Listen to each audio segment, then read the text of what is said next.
어제 저녁에 무슨 꿈을 꾸셨나요? 꿈이라는 건 밤사이를 지나가며 우리가 의식하지 못하던 뇌의 활동을 일컫기도 하고요. 내가 꼭 이루었으면 좋겠을 소망을 담는 말을 꿈이라고 표현하기도 합니다. 그래서 미국 사람들이 덕담을 하는 것 중에 하나가 Dream come true라는 말이 있죠. 꿈이 이루어지길 바랍니다. 그런 뜻이죠. 꿈이 이루어지려고 하면 꿈을 꾸어야 합니다. 오늘은 자녀들에 대한 이야기를 좀 나누고 싶어서 이런 말씀으로 시작을 했습니다. 부부의 관계 어떠해야 하는지 성경을 통해 보았죠. 우리가 하나님 앞에 허락받은 명령대로 어떻게 하면 부모를 잘 섬길 수 있을까에 대해서도 고민을 했었습니다. 가족의 또 하나의 구성원이 있다고 하면 가정에 허락하신 자녀들입니다. 확대되어진 가정인 교회에도 다음 세대라고 하는 자녀들이 있습니다. 그 자녀들에 대한 이야기를 오늘 하나님의 말씀으로부터 우리 마음에 교훈으로 담아야 할 필요가 있죠. 아이들이 가지고 있는 꿈은 어떤 것이라고 생각을 하십니까? 그래서 이것저것을 좀 찾아보니까 아이들은 연예인이 되고 싶어 하더라고요. 또 운동선수가 되고 싶은 아이들도 있었습니다. 요리사라는 직업, 저희 때는 별로 없었는데 요즘 아이들은 아주 좋아하더라고요. 또 최근에 생긴 직종 중에 하나인데요. 유튜버와 같은 화면을 만드는 사람을 유튜버 이렇게 부릅니다. 유튜버가 되고 싶은 그런 아이들도 있었습니다. 아이들의 꿈이라고 되어 있는 이야기를 읽으면서 두 가지 특징을 발견하게 됐어요. 첫 번째는 꿈은 어떤 직업을 갖는 것과 크게 다르지 않다라는 것이었습니다. 사실 꼭 그런 건 아니거든요.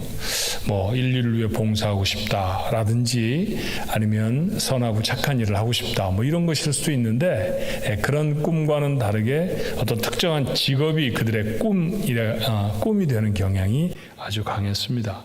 그리고 그 직업들을 살펴보니까 대부분 다 꿈으로 갖고 있는 직업은 돈을 많이 버는 직업들이었어요. 조금은 실망스러운 모습이었습니다. 가뜩이나 문제를 많이 안고 지나가는 세상인데 만약 우리의 다음 세대가 이 정도의 꿈을 갖고 살아간다고 하면 세상은 점점 더 문제투성이가 되어질 것 같은 두려움이 언뜻 마음에 들었습니다. 그렇다고 하면 그들을 키우는 부모는 다른 꿈을 가지고 있을까요? 불행하게도 그렇지 않습니다. 부모가 꾸는 꿈이나 자녀가 꾸는 꿈이나 모두 다 경박하기 그지 없습니다. 심각한 문제가 아닐 수 없죠. 저는 부모의 가장 중요한 역할의 하나는 꿈을 꾸는 것이라고 믿습니다. 오늘 본문은 이렇게 말하죠. 그 후에 내가 내 영을 만민에게 부어주리니 너희 자녀들이 장래일을 말할 것이며 너희 늙은이는 꿈을 꾸며 너희 젊은이는 이상을 볼 것이라고 했습니다. 사실 이 본문에 대한 고민은 너희 늙은이는 꿈을 꾸며 라고 하는 표현에서부터 시작되었죠. 보통 우리는 꿈을 꾸는 세대가 젊은 세대여야 한다고 생각을 합니다. 그러니 그저 우리가 보통 사용하는 방식대로 말한다고 하면 너희 젊은이들은 꿈을 꾸며 이런 표현이어야 할 것 같은데 성경은 늙은이가 꿈을 꾼다고 표현합니다. 왜 본문은 다르게 표현하고 있을까요? 요엘서는 위기의 유다 왕국에 긴급하게 전해진 하나님의 말씀입니다. 이 예언의 말씀을 시작하며 이 선지서를 기록한 요엘이라는 선지자는 이 말씀을 들어야 될 첫 번째 대상을 이렇게 지명해요. 요엘서 1장 2절의 말씀에 늙은 자들아 너희는 이것을 들을지어다. 시작부터 늙은 자입니다. 그러니 연세가 많은 사람들이 들어야 할 말씀으로 이 예언을 전했다라고는 생각이 들질 않아요. 이 말씀은 그저 나이가 많은 사람들을 향한 그런 예언의 말씀이 아니라는 거죠. 그래서 영어 성경은 요엘서 1장의 말씀은 이 늙은 자를 elders라고 번역을 했습니다. 듣고 깨달아야 하는 책임감 있는 세대의 사람들이라고 하는 의미는 아닐까요? 그러고 보니 여러분에게 읽어드렸던 요엘서 오늘 본문의 말씀 2장 28절의 말씀도 언급된 세대들을 살펴보십시오. 자녀들과 젊은이들과 그리고 늙은이입니다. 자녀와 젊은이는 자녀라고 하는 범주에 묶을 수 있을 것이고, 그렇다고 하면 늙은이는 부모 세대를 말하는 게 아닐까요? 요엘이 이 하나님의 말씀을 전하는 상황이 그렇습니다. 요엘서의 장소적인 배경은 남왕국 유다입니다. 그리고 당시의 왕은 요아스라고 하는 왕이에요. 요아스는 겨우 생명을 지켜서 아슬아슬하게 왕위에 오른 사람입니다. 스토리는 이렇습니다. 요아스의 아버지부터 좀 시작해야 하는데요. 요아스의 아버지는 아하시아라고 하는 이름을 가지고 있는 왕이죠. 그런데 그는 1년밖에 재위에 있지 못했습니다. 아니, 고대 국가에서 왕이 되었는데 1년밖에 지나지 못했다고 하면 이건 문제가 있었다는 얘기죠. 심각한 병이 들어 죽었다든지, 아니면 1년 만에 모반이 생겼다든지, 아니면 큰 전쟁에 휩쓸려서 왕이 생명을 잃어버려야 하는 경우가 아니면 이런 경우는 거의 나타나지 않을 것입니다. 북왕국 이스라엘의 왕이자 자신의 외삼촌이었던 요람이라고 하는 왕과 연합해서 근처에 있던 아람과 전쟁을 합니다. 그런데 외삼촌 요람이 부상을 당했어요. 아하시아 왕은 외삼촌을 문안을 합니다. 그런데 마침 그 자리에 반역을 일으킨 예후라고 하는 사람이 찾아왔고, 예후가 요람을 죽이는 과정에서 아하시아 왕도 살해되고 맙니다. 그러니 남왕국의 왕도 북왕국의 왕도 모두 다 죽게 되어진 것이죠. 자, 왕이 부재하는 곳에서 보통 가장 왕실의 어른이 되는 경우는 왕의 어머니가 생존해 계실 때 그렇습니다. 한국의 역사도 그렇잖아요. 태호라든지 뭐 이런 분들이 보통은 국정을 추스려서 새로운 왕을 옹립해내기도 하고 그러지 않습니까? 유다 왕이 죽었을 때에도 이 죽은 왕 아하시아의 어머니 아달랴가 살아 있었습니다. 그런데 그 아달랴가 한 짓을 성경은 이렇게 기록하죠. 역대하 22장 10절에 아하시아의 어머니 아달랴가 자기 아들이 죽은 것을 보고 일어나 유다 집의 왕국의 씨를 모두 진멸했다고 했습니다. 아들이 남긴 왕자들을 모두 다 죽여버렸다는 것입니다. 아들이 남긴 왕자들 누굽니까? 자기에겐 손자들 아닙니까? 그러니 손자들을 모두 죽여버리는 할머니가 되어졌다는 것이죠. 이 아달랴라는 사람, 유다 왕국의 역사에 있어서 가장 악한 여인이었습니다. 사실은 북왕국에서 태어났죠. 아합과 이세벨이라고 하는 이방 여인 사이에서 태어난 그런 여자였습니다. 남왕국 유다로 시집을 와서 온 백성이 우상에게 마음이 기울어지도록 했던 여인이죠. 이제는 손자들을 다 죽이고 권력을 손에 넣습니다. 이제부터 6년여 동안은 온통 남왕국 유다는 바알에게 갖다가 드려진 제물의 다름이 아니었습니다. 이 많은 손자들을 죽이는 과정에서 하마터면 요아스도 생명을 잃을 뻔했지요. 그런데 다행스럽게도 왕이었던 아하시아의 배다른 누나, 제사장 여호야다의 아내였던 여호사부앗이라는 사람이 이 어린 조카를 숨깁니다. 그렇게 성전에 한 살밖에 되지 않은 어린 왕자를 숨겨서 6년을 지났죠. 그저 숨기기만 한 것은 아니었습니다. 제사장 여호야다는 한 사람 한 사람 마음들을 얻게 되어졌고, 그리고 나라를 회복할 준비를 차근차근 갖게 되죠. 그렇게 6년 동안 제사장 여호야다가 준비한 혁명은 성공을 합니다. 그리고 마침내 요아스가 왕위에 올라요.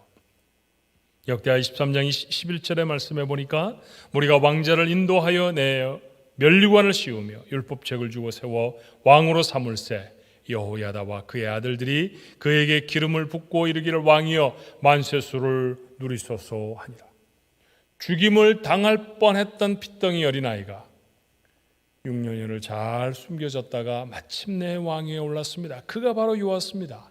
그가 왕이 되어질 때 나이는 7살이었어요. 유다는 악한 여인 아달랴를 처치하고 나라를 바로 잡습니다.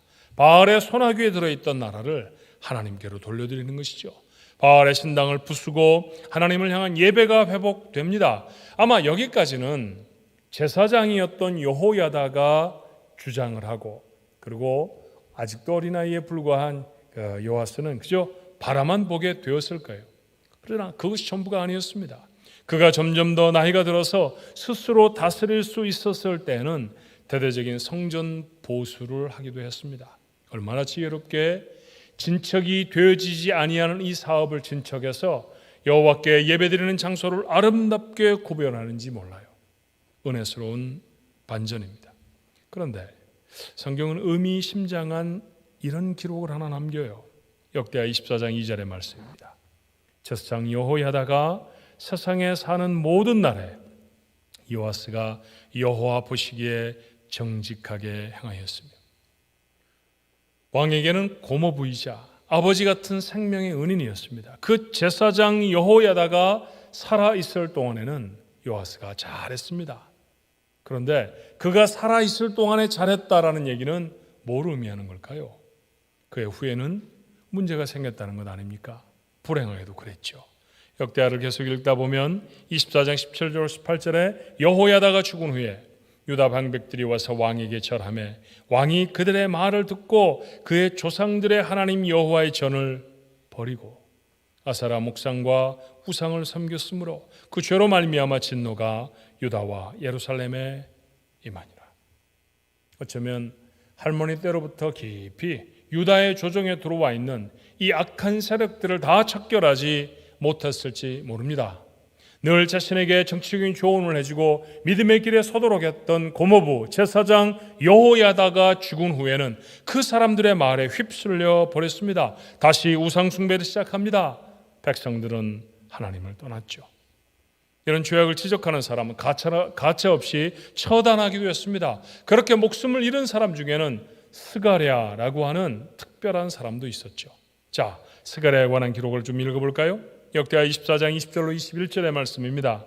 이에 하나님의 영이 제사장 여호야다의 아들 스가랴를 감동시키시매 그가 백성 앞에 높이 서서 그들에게 이르되 하나님이 이같이 말씀하시기를 너희가 어찌하여 여호와의 명령을 거역하여 스스로 형통하지 못하게 하느냐 하셨나니 너희가 여호와를 버렸으므로 여호와께서도 너희를 버리셨느니라. 하나 무리가 함께 꾀하고 왕의 명령을 따라 그를 여호와의 전 뜰 안에서 돌로 쳐 죽였더라. 스가랴가 누구입니까? 오늘 성경은 제사장 여호야다의 아들이었습니다. 이 여호야다는 지금 왕으로 다스리고 있는 요아스를 지켜주고 그리고 그를 보호하고 그가 왕이 되도록 도왔던 사람 아닙니까? 사사롭게는 고모부였습니다. 그러니 그 고모부의 아들 스가랴는 요아스에게 친형 같지 않았을까요? 어렸을 적에 아마 그를 달래주었을지도 모릅니다. 그와 함께 어려운 시절을 같이 지냈겠지요. 그런데 그의 말도 듣지 않습니다. 도리어 생명을 앗아버리는 악행을 저지릅니다. 하나님은 이런 상황에 유다의 조정과 요아스 앞으로 요엘을 보내 말씀하십니다. 왜 너희 늙은이들 듣고 깨달아야 할 자들은 무엇을 하고 있느냐? 계속해서 말씀하시죠. 요엘서 2장 12절에 여호와의 말씀에 너희는 이제라도 금식하고 울며 애통하고 마음을 다하여 내게로 돌아오라 하셨나니 돌아오라고 말씀하십니다. 돌아오면 살 것이다. 하나님이 약속하십니다. 새 영도 주실 것입니다. 회복된 증거가 무엇이었나요? 바로 그 회복의 증거가 여러분에게 읽어드린 본문의 말씀입니다. 요엘서 2장 28절이죠. 그 후에 내가 내 영을 만민에게 부어주리니 너희 자네들이 장래일을 말할 것이며 너희 늙은이는 꿈을 꾸며 너희 젊은이는 이상을 볼 것이라 말씀하십니다. 전 이 말씀이 구원을 받고 하나님의 사람으로 회복된 아버지라고 하면 꿈꾸는 자여야 한다로 읽어졌습니다. 부모, 꿈꾸는 자여야 합니다. 다음 세대를 키워내는 지혜로운 책임 있는 세대라고 하면 꿈꾸는 세대가 되어야 합니다. 여호야다는 아비의 마음으로 요아스를 길렀을 것입니다. 만약에 들키면 아달랴에게 죽습니다. 살아오는 판을 걷는 것 같지 않았겠습니까? 1살짜리 아이를 아버지나 엄마도 아닌데 고모와 고모부의 손에서 그 아이를 키워낸다는 것, 그것도 성전에서 키워낸다는 것, 기저귀는 어떻게 했을 것이며 아이의 울음소리는 어떻게 감당했을 것이며 그 아이에게 줄 젖은 어디서 얻는단 말입니까? 이 복잡하고 어려운 모든 상황들을 참아 인내하며 지나갑니다. 그 어려운 시간을 지나가며 여호야다의 마음에 꿈이 있었을 것입니다. 이 아이가 자라면 나라를 회복할 것이다. 이 아이가 자라면 다윗의 왕위가 다시 세워질 것이다. 이 아이가 자라면 잃어버린 예배가 회복될 것이다. 이 아이로 말미암아 하나님의 뜻이 이루어질 것이다. 제사장 여호와의 마음에, 여호야다의 마음에 담고 다시 담고 또 담았던 꿈, 이런 꿈이었을 것입니다. 만약에 그가 그 꿈을 갖지 못했다고 하면 6년의 힘겨운 세월을 어떻게 지났겠습니까? 아이를 키우기가 어렵다고 합니다. 죄악된 세상에서 아이를 죄와 구분해 키워내는 것, 하나님이 세상에 보내신 인생으로 하나님의 뜻을 이룰 일꾼으로 구비하는 것, 그걸 어려워하는 게 아니더라고요. 아이와 놀아주는 게 어렵습니다. 그 아이를 맡길 기관에 많은 돈을 지불해야 될 경제적인 상황이 어렵다고 합니다. 아이에게 바른 인성을 삼아서 세상을 바꿔낼 꿈을 꾸게 하는 것이 어려운 것이 아니라 좋은 학원을 보내고 유명한 대학에 보내는 것이 어렵습니다. 오늘의 부모들인 우리가 하고 있는 것은 세상에 사람들이 하는 것과 똑같은 걱정이지 거룩한 꿈을 꾸는 것은 아닌 것 같아요. 분명히 세상에서 결정하고 따라가려고 하는 성적 정체성의 문제, 잘못됐다는 건 압니다. 그런데 우리 아이가 거기에 영향만 받지 않았으면 좋겠지, 내 아이가 그것을 바꾸어낼 사람이 될 꿈은 결코 꾸지 않습니다. 우리 모두는 정말 건강한 교회에 다니고 싶습니다. 좋은 교회에 다니고 싶습니다. 여러분, 건강하고 좋은 교회는 복음적인 목회자가 열정적으로 교회를 인도하는 교회 아닌가요? 그렇다고 하면 내가 그렇게 소망하고 다니고 싶은 교회, 그런 교회를 이룬 복음적인 목회자, 그로 내 아이가 자라는 꿈도 꾸어줘야 하지 않습니까? 선교연금도 열심히 내고 단기 선교도 갑니다. 하지만 내 아이가 한 민족과 한 나라의 운명을 바꿀 선교사가 되는 꿈은 꾸지를 않습니다. 아이가 가야 할 학교의 이름을 꿈꾸고 그 아이가 다녀야 할 세계적인 회사를 꿈꾸며 그 아이가 벌 많은 돈을 꿈꾸지만 이것은 하나님의 영이 임하지 않은 세상 사람들도 바라고 소원하는 것, 그 사실을 우리는 모르지 않아야 합니다. 사실은 꿈이라 이름 붙인 욕심이 아닐까요? 여러분은 자녀들을 향해 꿈을 꾸고 계십니까? 혹 허황된 욕심을 갖고 있는 것은 아닐까요? 믿음의 공동체로 교회를 이루고 있는 우리 사랑하는 성도들은 다음 세대를 향해서 거룩한 꿈을 꾸는 책임감 있는 세대로 살아가고 있는 것입니까? 꿈꾸는 부모가 되어야 할 줄로 믿습니다. 부모의 세대가 다음 세대를 향해 꿈을 잃어버리면 세상에는 희망이 없습니다. 사랑하는 중앙가족 여러분, 오늘 예배에 참여하는 사랑하는 부모들, 그리고 책임감 있는 이 시대를 이끌고 나가는 세대의 여러분, 다음 세대를 향한 꿈을 꾸게 되어지시기를 주님의 이름으로 부탁합니다. 꿈은 꾸는 것뿐만이 아니라 나누어야 합니다. 아이를 향한 거룩한 꿈을 꾸는 아버지, 어머니라고 하면 아이와 함께 그 꿈을 나눌 것입니다. 제사장 여호야다는 요아스가 말귀를 알아들을 때부터 그에게 말하지 않았을까요? 너는 유다의 왕이 되어야 한다. 어지러진 예배를 회복하고 나라를 악한 여인에게서 하나님께로 돌려드려야 한다. 하나님의 마음을 시원케 하는 왕이 되어야 한다. 그가 품었던 꿈을 그가 자식처럼 양육하고 있는 요아스와 나눕니다. 고대 국가의 왕이니 자기가 하고 싶은 건 마음대로 하려고 왕되는 게 아니어야 한다는 것이죠. 하나님의 뜻을 이루는 것이었습니다. 세상을 온전히 회복하기 위한 것이어야 합니다. 자신에게 이런 소망이 있다는 것을 알고 자라는 아이, 다르게 자라지 않았을까요? 결국 요아스는 왕이 되었고 꿈은 현실이 되었습니다. 자, 그 상황을 뭐라고 성경이 표현하고 평가하는지를 다시 보십시오. 역대하 24장 2절에 제사장 여호야다가 세상에 사는 모든 날에 요아스가 여호와 보시기에 정직하게 행했다 했습니다. 여호야다가 살아있는 동안에 무슨 말일까요? 꿈을 나누는 아비가 있을 동안에 하나님이 인정하시는 삶을 살았다는 것 아닙니까? 혼돈의 세상에서 자녀에게 꿈을 갖는 부모, 그 꿈을 자녀와 함께 나누는 부모, 그들이 세상을 이길 자녀를 키워낼 줄로 믿습니다. 다음 세대를 향해 꿈꾸는 장년들이 있는 교회, 그 교회가 하나님이 원하시는 세상의 희망이 될 줄로 믿습니다. 꿈을 꾸고만 있으면, 꿈을 나누고만 있으면 그냥 밤입니다. 보통 밤에 잘 때 꿈꾸잖아요. 여러분, 꾸는 것, 나누는 것, 그 다음에 더 중요한 게 있다고 하면 뭘까요? 꿈이 현실이 되도록 도와야 합니다. 여러분의 자녀들의 꿈을, 여러분의 자녀들의 속에 심으신 꿈을 하나님이 이루실 수 있도록 그들을 도와주는 부모들이 되어야 합니다. 그런 세대가 되어야 한다라는 것이죠. 어떻게 도울까요? 그 첫 번째는 말씀 앞으로 인도해야 합니다.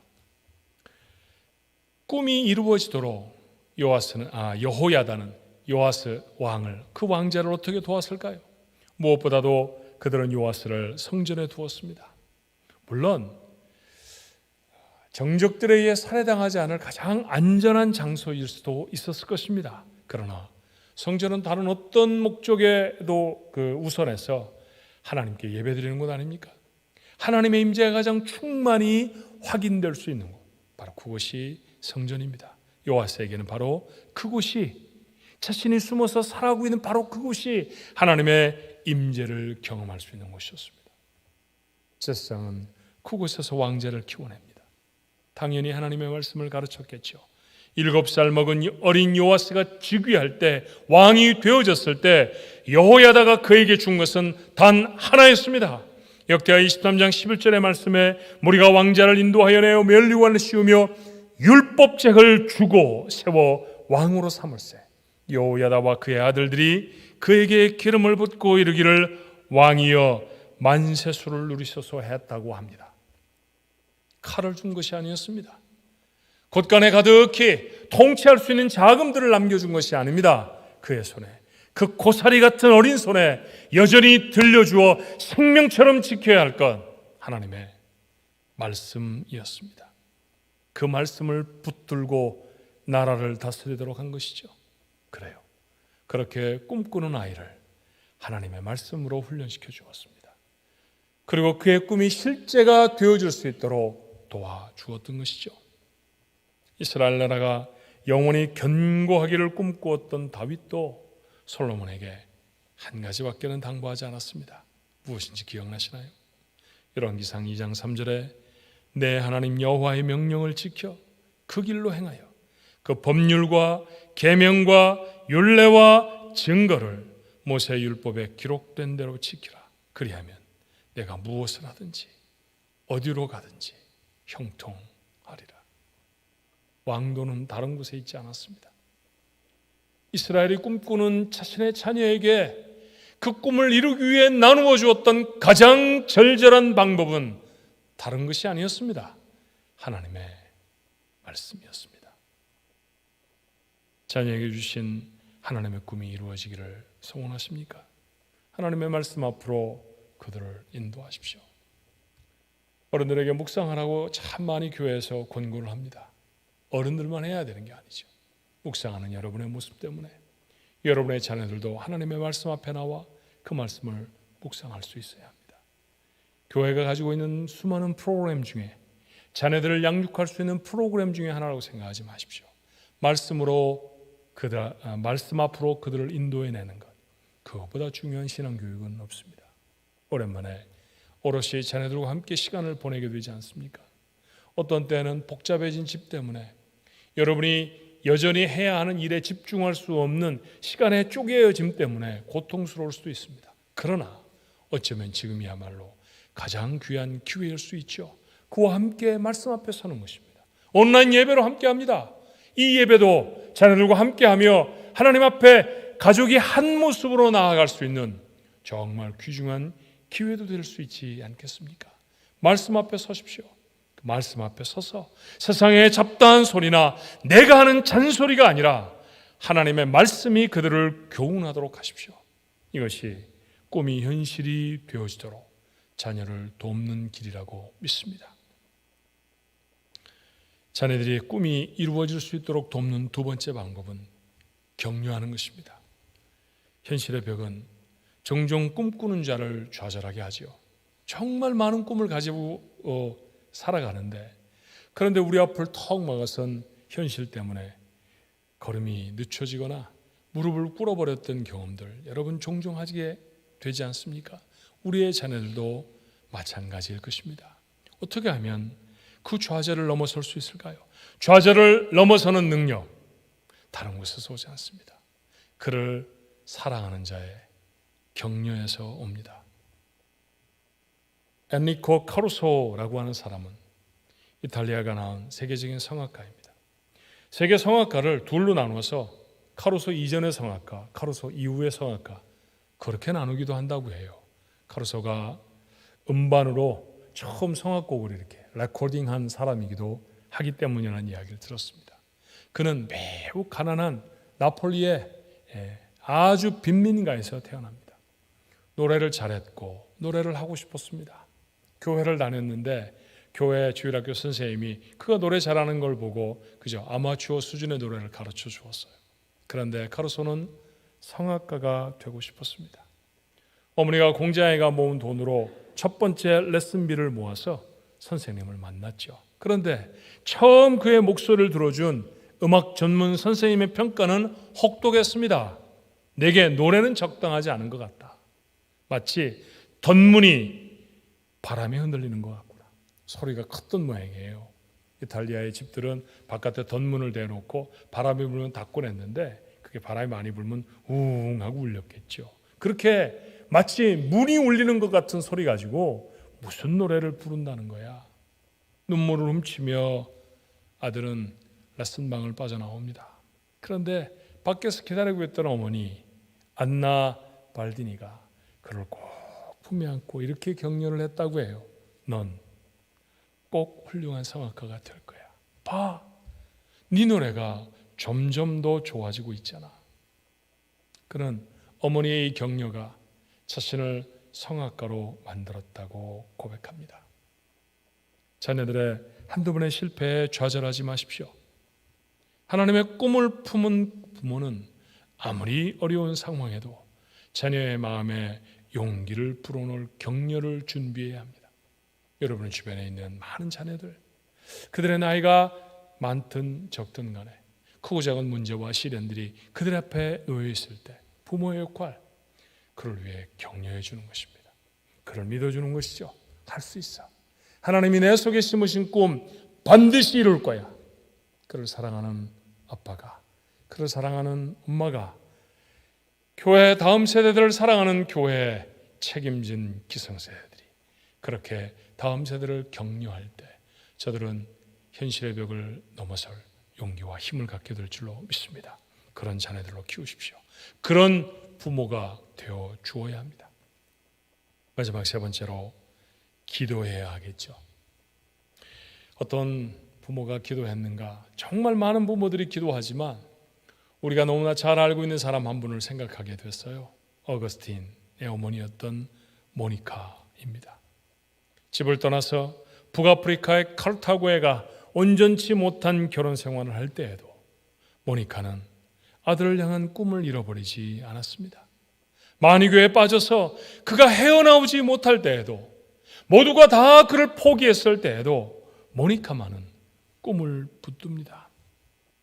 아들의 회복, 아들이 영적으로 도전받고 각성할 수 있기를 원해서 당시로는 가장 유명했던 주교 밀라노의 암브로시우스를 찾아가 아들을 도와달라고 간청합니다. 눈물로 기도하는 그의 모습을 보았던 암브로시우스가 그에게 이렇게 말했다고 해요. 돌아가십시오. 걱정하지 마십시오. 하나님께서는 눈물로 기도하는 자식을 죽어가도록 내버려 두는 법이 없습니다. 그의 말대로 기도하는 어머니 모니카의 기도대로 어거스틴은 일어섰고, 그리고 초대교회의 가장 훌륭한 교회 선생님이 됩니다. 어거스틴 후에 참여록에서 자신을 하나님의 사람으로 만든 것이 어머니의 눈물의 기도였음을 수없이 고백합니다. 사랑하는 성도 여러분, 기억하셔야 합니다. 기도가 꿈을 이룹니다. 여러분의 자녀를 위해 눈물로 기도하면 그 자녀 속에 심으신 하나님의 꿈이 이루어집니다. 교회로 모일 때마다, 하나님의 말씀을 나눌 때마다 세상이 죄악되었습니다 라고 말하는데, 과연 이 죄악된 세상을 바꾸고 회복시켜야 할 사람들이 누구란 말입니까? 우리의 다음 세대들이죠. 우리는 그들을 향해 꿈을 꿉니다. 그들을 향해 꾸고 있는 꿈이 현실이 되어져서 이 땅이 온전히 하나님께로 돌려드릴 수 있으려고 하면, 오늘 교회에 사랑하는 성도들이 그 세대를 위해 하나님 앞에 기도하고 또 기도해야 할 줄로 믿습니다. 기도하는 이가, 기도하는 교회가 자녀들을 위해서도 다음 세대를 위해서도 하나님이 심어주신 꿈을 이루게 될 줄로 믿습니다. 문화부 장관을 지내셨던 이여령 선생은 이런 말씀을 하셨어요. 내밀성이 사라진 가정엔 더 이상 희망이 없습니다. 그죠? 우리가 늘 하는 말로 쉽게 번역해 바꿔보면, 뻔한 아이, 뻔한 부모로 채워지는 가정, 아무런 힘도 없습니다. 그렇죠? 돈이나 많이 벌려고 하고 좋은 대학, 좋은 직장을 갖는 것이 자신이 잘 먹고 잘 사는 목적에 묶여져 버린 부모나 자녀라고 하면 세상을 바꿀 힘은 그들에게 결코 쌓이지 않습니다. 사랑하는 성도 여러분, 세상에 무엇보다도 소중한 것으로 자녀를 선물로 받지 않으셨습니까? 오늘 우리 교회가 받았던 가장 큰 축복은 아름다운 경치가 있는 교회가 아니라 여전히 함께 꿈꿀 수 있는 교회, 믿음의 다음 세대, 젊은이들이고 어린아이들이고 유아들인 줄로 믿습니다. 그 아이들을 통해 하나님의 일이 이루어지실 꿈을 가져야지 않을까요? 하나님이 자녀에게 갖고 계신 비전으로 꿈꾸는 부모들이 되십시다. 그 꿈을 자녀와 나누는 부모가 되십시오. 그 자녀의 나이가 어리면 어릴수록, 나이가 들면 들었을수록입니다. 아무리 나이가 많아도 여전히 그들은 여러분의 자녀잖아요. 그렇죠? 결혼 생활을 하고 아이를 이미 그 아이들도 낳았다 할지라도 여전히 부모에겐 무엇인가를 들을 것이 있는 것이 자녀들 아닙니까? 그 중년을 지나가는 자녀의 손을 붙들고 그를 향한 하나님의 꿈에 대한 이야기를 해보셨나요? 그러셔야 합니다. 그렇게 꿈을 나누는 사람, 꿈을 나누는 부모가 되어 주어야죠. 거룩한 꿈을 마음에 담은 자녀가 세상을 이길 하나님의 사람으로 세워집니다. 꿈이 이루어지도록 최선을 다해 돕자고 했죠. 자녀를 말씀 앞에 세우는 것입니다. 격려하고 기도해 주는 것입니다.